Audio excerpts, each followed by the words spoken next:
வணக்கம் நண்பர்களே, உங்களை பார்த்து நான் மிகுந்த மகிழ்ச்சி அடைகிறேன்.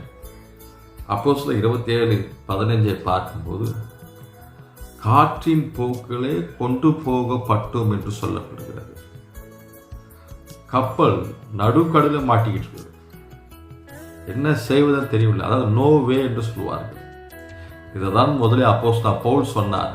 அவர் கீழ்ப்படியாதனாலே கப்பல் ஓட்டுகிற கேப்டனுக்கு 100க்கு அதிகம் கீழ்ப்படிந்தார். அதோட விளைவு தான் அதெல்லாம் நடக்குது. இப்போ காற்றின் போகலே போகப்பட்டார் என்று சொல்லப்படுது. இன்னைக்கு நிறைய பேரோட வாழ்க்கை அப்படிதான் இருக்குது. வேற வழி இல்லை, சூழ்நிலைமை இல்லை.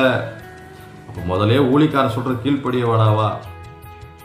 கரிமா தேவட பிள்ளைகளே, இந்த வார்த்தையை கேட்டுக்கொண்டு நீங்கள் எப்படிப்பட்ட சூழ்நிலை இருந்தாலும் சரி, கர்த்தருடைய வார்த்தைக்கு நாம் கீழ்ப்படிய வேண்டும்.